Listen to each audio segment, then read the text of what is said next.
Recibimos formalmente a Jorge Altamira, dirigente histórico de la izquierda argentina. Jorge, ¿cómo estás? Buenas noches. Muy bien, ¿qué tal ustedes? Yo creo que no necesitas presentación, pero tenemos una presentación por si hay alguno que no te conoce. La vemos y ya empezamos con la nota.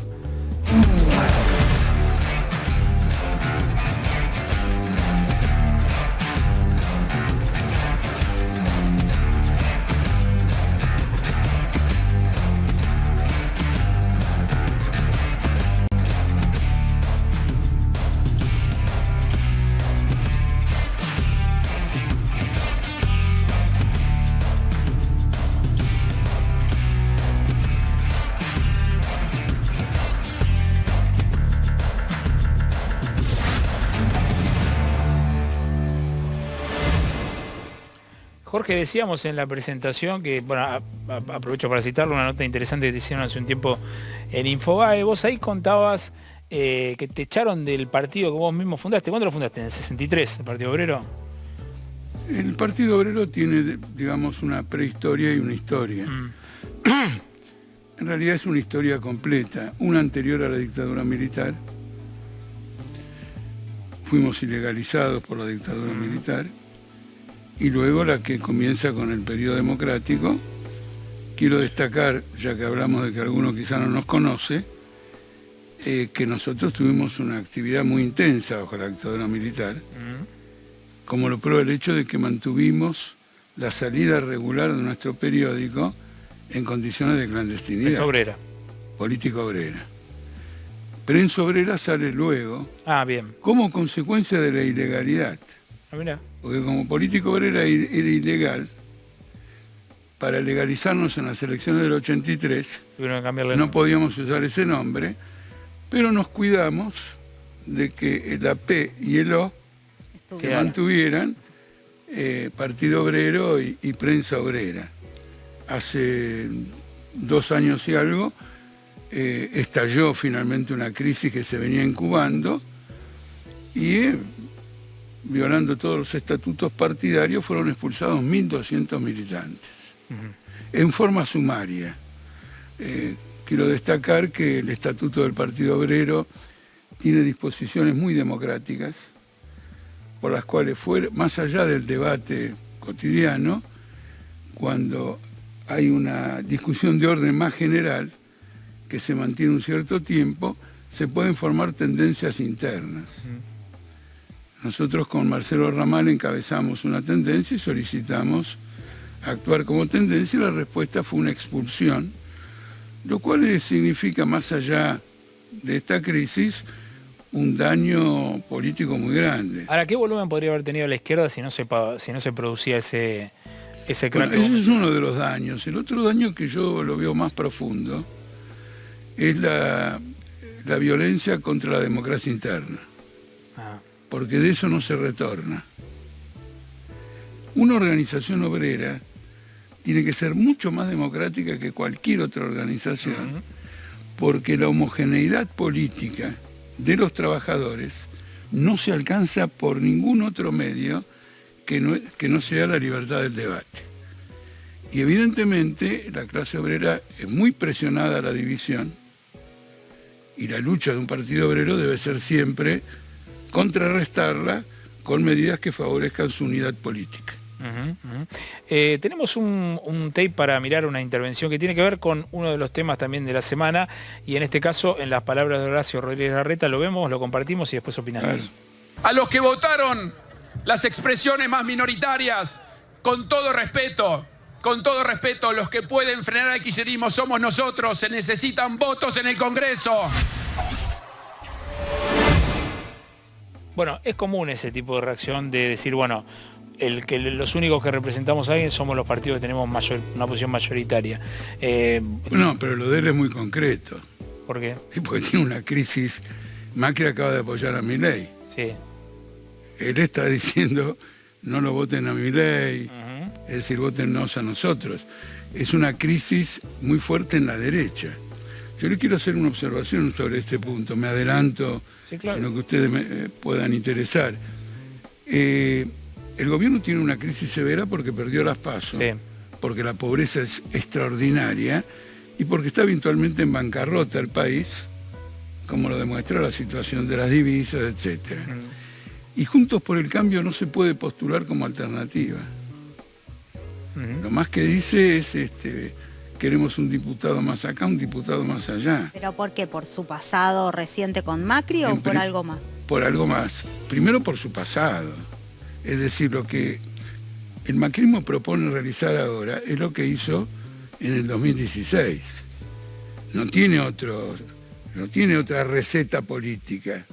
Esto es muy severo y ellos saben que son muy severos. Y la otra porque la fuerza vertebral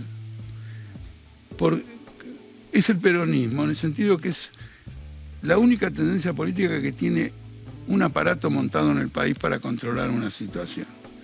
Lo que hace... La elección, decís vos. No, la situación.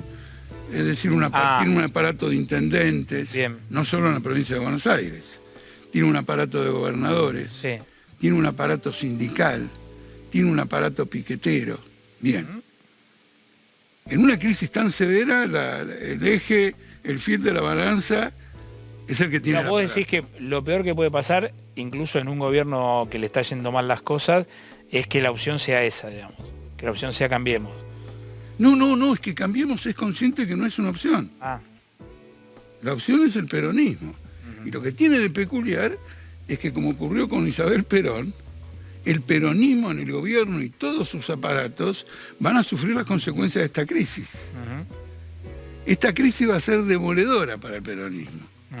Y esto es lo que tiene de extraordinario la situación política argentina. ¿Vos ves un resultado distinto al de las PASO en general, incluso para ustedes? No conozco mucho sobre encuestas, y las encuestas en general se equivocan todas. Digamos, tengo expectativas, quiero que crezca la izquierda, naturalmente, pero independientemente de esta situación electoral, el peronismo se encuentra tan quebrado en circunstancias diferentes como ocurrió en gobiernos anteriores, que terminaron estrepitosamente. Y en ese sentido, ¿ve que pueda friccionarse la relación entre Alberto y Cristina, que ha sido lo que ya estuvo en crisis después del resultado de las PASO? Por eso ya está... Ya pasó. Sí, eso ya está definitivamente en crisis, porque no se puede afectar la autoridad de un presidente como quedó afectada en estas circunstancias. Es el jefe del Poder Ejecutivo y ya lo tratan como alguien, che, mira, cállate la boca porque cada vez que habla mete la pata. Ese es un golpe irreversible y fue dado en la expectativa de que el silencio podía ser peor, al terminar las PASO. Y además tienen una carga hipotecaria y una carga social. No sé por qué no se insiste bastante en esto. La principal crisis de este país es el 50% de pobreza. Y esta es la única variable que no tiene en cuenta ningún plan económico. Yo quiero señalar que Guzmán, en el presupuesto anterior, no es como dijo Yasky, que lo escuché, que había que apretar las clavijas o mejorar no sé qué historia. Él armó un presupuesto de ajuste. Recuerdo perfectamente bien escucharle decir a Guzmán que las jubilaciones en Argentina son inflacionarias. Cuando un economista y ministro de Economía entiende que la jubilación es inflacionaria, va por la jubilación. Y hoy la jubilación no llega a 30.000 pesos.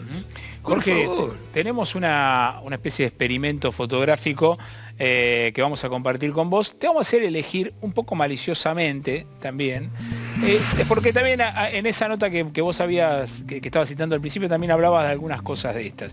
Acá hay una serie de personajes que estamos viendo: Alfonsín, el Che Guevara, Perón y Maradona. Vos también hablabas también del rol del Che Guevara en la nota esa. ¿A quién pondrías de estos en un billete o crees que merecen estar en un billete? Bueno, el Che Guevara puede estar en un billete, además fue presidente del Banco Central. Firmaba los billetes. Ahora, no... De los otros no te gusta ninguno con un billete. No, hay un problema. Bueno, con Maradona... Sí. Mi problema... Bueno, es incorrecto que diga mi problema. Yo soy un fanático de Houseman. Ajá. Creo que es un jugador que no ha sido... Sos hincha de Huracán, para que no lo sabe. Pero independientemente. Es decir, nunca vi jugar a nadie como Houseman, a pesar de la emoción enorme la emoción enorme que me dio Maradona en México. Y además Maradona y Houseman es una linda contraposición, porque Maradona tenía personalidad de jugador, sí, y Houseman no. Ajá. Si Houseman hubiera tenido la personalidad de Maradona, hoy estaríamos hablando de... O sea, lo pondrías a Houseman en un billete. A Houseman indudablemente. Con Perón ¿pero no corre el riesgo de devaluarse?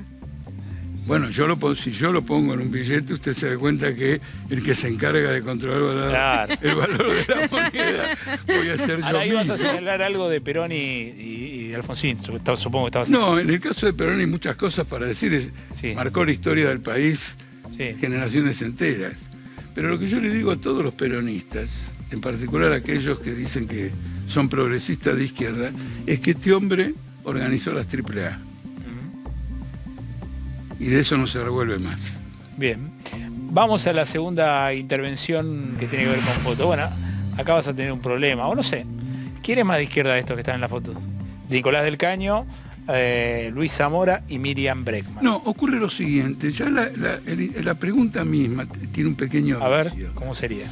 En general en la izquierda nadie es más de izquierda. Bien. Eso es una idea que tienen... los que están afuera de la izquierda. Bien. No.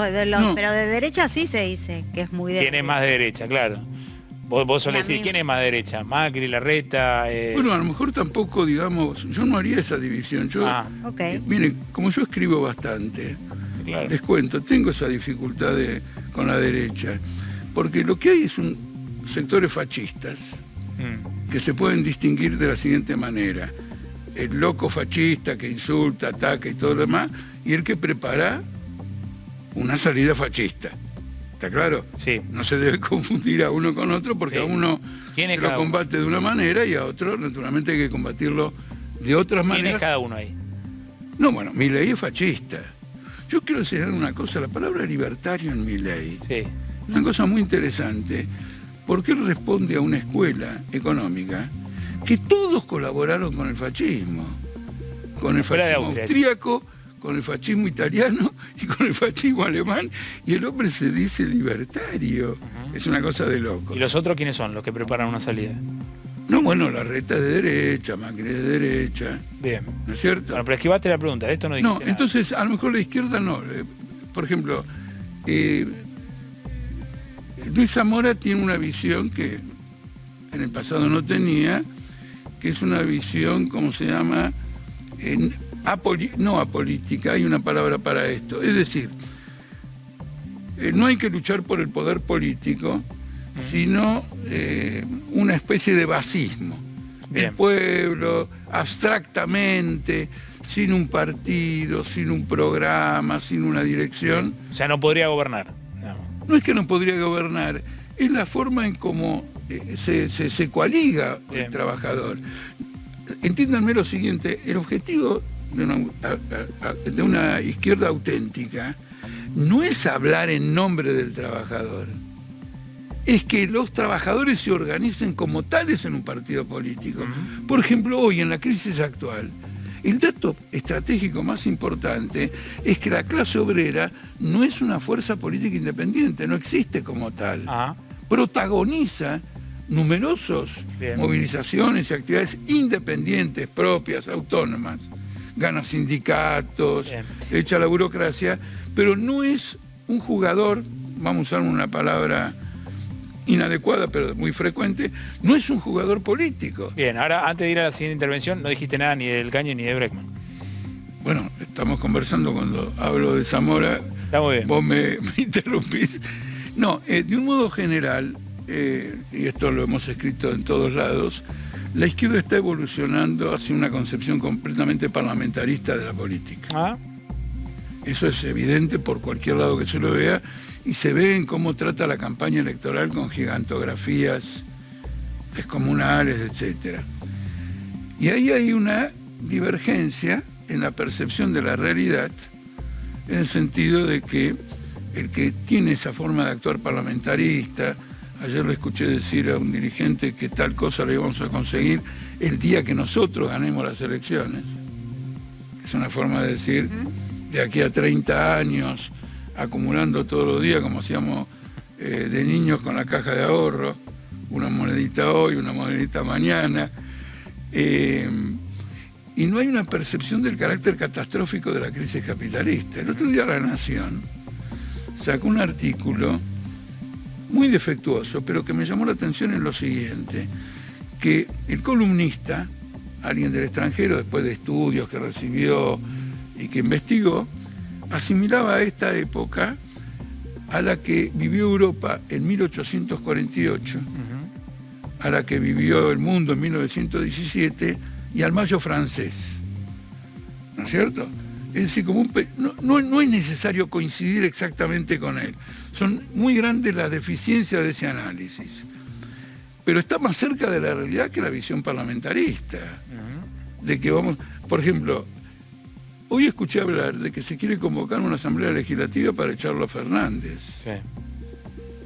Entonces, el parlamentarismo es un instrumento que acá no va a resolver nada, porque eso sería un golpe. Bien, vamos a la siguiente intervención fotográfica. Esto tiene que ver, en este caso, la tenemos, bueno, vos ahí en varias entrevistas te hemos leído hablar críticamente, por supuesto, de este gobierno, y creo que en alguna dijiste que había sido peor que inclusive el menemismo o alguna parte así, si no recuerdo mal yo, me lo vas a decir vos. Este ejercicio es para que vos los acomodes del mejor al peor o del peor al mejor, como vos quieras, como más te guste. ¿Cómo los pondrías? Bueno, ocurre lo siguiente, ya este ejercicio lo hice numerosas veces y no puedo comprometer una posición política sobre mejor o peor. Bien. De ninguna manera.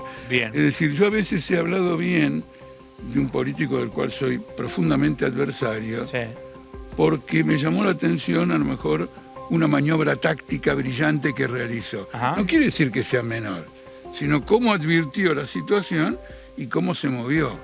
No puedo decir nada. ¿Y de estos a cuáles le destacás movidas importantes? De estos que están acá. No, ¿quién es el último? Alberto Fernández.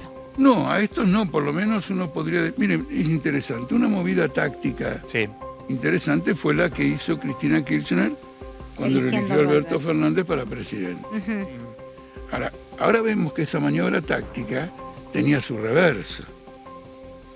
Y la maniobra táctica era una maniobra táctica porque ella reconocía su retroceso como líder política. De lo contrario, el líder se tiene que poner al frente. Entonces uno dice, qué bien que salió, especialmente, lo dije en su momento, lo dije el mismo día en que ella anunció lo de Fernández, porque lo enganchó a Massa.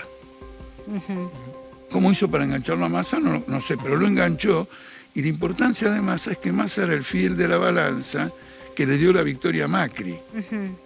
A partir de que en 2013 Massa se aparta del kirchnerismo, el kirchnerismo empieza a sufrir esta derrota electoral. Puedo hacer un comentario de este tipo.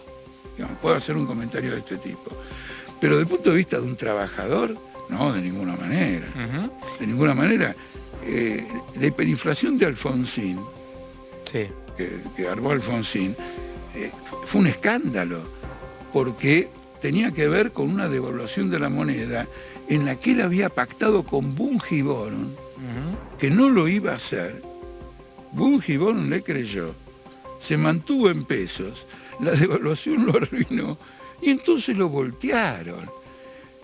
Pero la inflación lo que hizo fue provocar un estallido fenomenal. Alfonsín me metió preso a mí en la hiperinflación adentro de la Casa Rosada. Es decir, que cuando todo el gobierno nos acusaba de las peores cosas, yo me tomé un taxi, fui a Balcarce, entré a la mesa de entrada y dije, quiero ver al ministro tal, para denunciarle los atropellos que estaban haciendo, y pretendieron meterme preso en la sala de periodistas. Demoraron 3 horas porque la sala de periodistas goza de una cierta inmunidad, y finalmente me metieron preso con el argumento de que estábamos conspirando contra el gobierno de Alfonsín. Quiere decir que el hombre se desesperó y no vaciló en ningún momento en buscar algún chivo emisario para ver si sobrevivía políticamente. Porque hoy le rinden loas, pero yo tengo que estar estrictamente atento a lo que ocurrió. Porque ya saliendo del juego y metiéndonos en el último tramo de la nota, ¿cuáles son las propuestas que van a tener ustedes de cara a la concreción de la elección y el trabajo en el Congreso. Nosotros tenemos un planteamiento político que va más allá de cualquier elección y al mismo tiempo tiene que ver con la elección, porque el Congreso es una tribuna nacional. Entonces, cuando uno tiene un planteo político, decirlo desde el Congreso ayuda, aporta. Es necesario que la clase obrera se autoconvoque en un Congreso. Porque el problema de Argentina es la ausencia de la clase obrera como actor político. Este es el eje. Porque si no, ¿ustedes creen que entre María Eugenia Vidal, experto, ¿cómo se llama? Milei, Macri, Alberto Fernández, Caló Moyano, ¿ustedes creen que con este grupo de gente y los intereses que representa la Argentina puede salir de esta situación? Es completamente absurdo. La única clase esta es la clase social, la clase obrera, es la única que ha logrado que Argentina sea un país democrático, porque terminó con Aramburu y Rojas, terminó con Onganía y terminó con Galtieri. Es la clase depositaria de lo mejor de la historia nacional, pero no es un factor político independiente, no está organizado en un partido político. Tenemos re poquito tiempo, pero en relación a esto que vos decís, te pregunto muy cortito. Sí. ¿La sociedad argentina está en condiciones de tener un gobierno de izquierda? Quiero decir, cuando se plantean cosas muy básicas que generan rechazo, control de precios, resistencia del gobierno con el tema de la deuda, ya eso genera rechazo. Uno dice, bueno, un gobierno de izquierda iría bastante más allá. ¿Argentina está en condiciones de eso? Bueno, pero si Argentina tiene una crisis histórica, la propuesta tiene que estar a la altura de la crisis. Si viene alguien y me dice, che, eso es muy radical. Digo, pero escúchame, ¿en dónde estamos viviendo? ¿Soy radical para Alemania y soy radical para la Argentina? Claro. ¿Dónde estamos viviendo? Tenemos el 50% de pobreza. Y permítame que me detenga en esto, porque Argentina fue vanguardia en América Latina en conquistas y derechos sociales, no con Perón, desde antes de Perón. El movimiento obrero argentino. Este movimiento obrero argentino hoy está en la cola de América Latina, probablemente sacando a Haití. Jorge, muchas gracias, muy interesante la nota. Ha pasado Jorge Altamira por Redacción IP.